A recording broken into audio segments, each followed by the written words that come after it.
આજે આપણે જાણીશું કે ગુજરાતનું ટોપ 10 અનહેલ્ધી ફૂડ કયું છે, હે ને? તો ચાલો ચેટ જીપીટીને પૂછે. પહેલા નંબરે આવી ગયું છે ગુજરાતનું સૌથી ફેમસ અને સૌથી લોકોને ભાવતું ફાફડા જલેબી. કારણ કે એની અંદર હોય છે વધુ તેલ અને સાથે સાથે એકદમ મીઠી મીઠી ખાંડથી ભરેલી જલેબી. બીજા નંબરે છે ઢોકળા.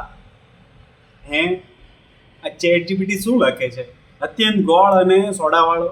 ઢોકળામાં કોઈ ગોળ ના નાખે ભાઈ. ત્રીજા નંબરે છે ભજીયા અને પકોડા. હા, એમાં પણ તેલ આવે છે, તળાયેલી વાનગીઓ.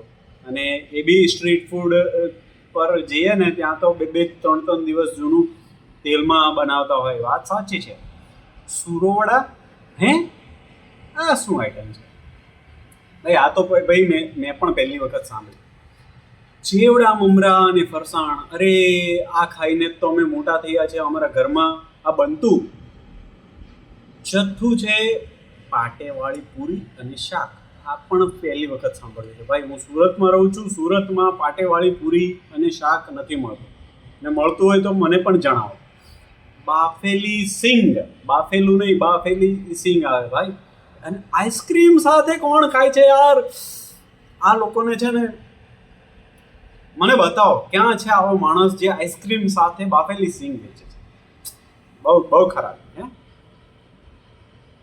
આ શું છે? સૂતફળી. ઓકે, મીઠાઈ. હા, મીઠાઈઓ છે, કારણ કે વધુમાં વધુ ખાંડ. અને હા, એક સુરતની બહુ જ ફેમસ આઈટમ છે સુરતી ઘારી. એની અંદર ભરીને ખાંડો હોય છે. એ અનહેલ્ધી કહેવાય. વાત સાચી છે. એની પછી છે ચાય અને બટર બિસ્કિટ. અરે યાર, આ ખાઈને તો આપણે મોટા થયા છીએ સુરતીઓ. ખારી બિસ્કિટ ચામાં બોળી અને ખાવાનું, કેવી મજાની લાઈફ હતી. પણ એ અનહેલ્ધીમાં આવે છે, સોરી. 10મા નંબરે છે ગોળા, આઈસ ગોળા. સુરતની બીજા નંબરની ટોપની ફેમસ આઈટમ છે.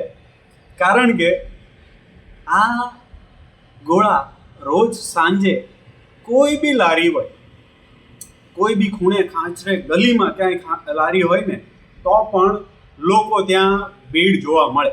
એક છે ગોળા. હા, ટિપ્સ પણ છે સ્વસ્થ રહેવા માટે.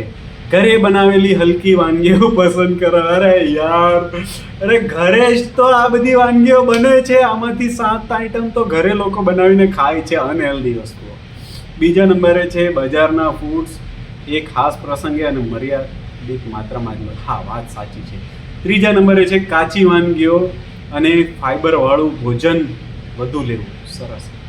આ કરવા જેવી વસ્તુ છે. આ હું કરી રહ્યો છું એટલે મને ખ્યાલ છે સારી વસ્તુ છે. રોજના ભોજનમાં સલાડ અને ફળ ઉમેર. આ બંને તો સેમ વસ્તુ જ ન થઈ ગઈ? ત્રીજી અને ચોથી. રાઈટ વાત છે. થેન્ક યુ મિત્રો.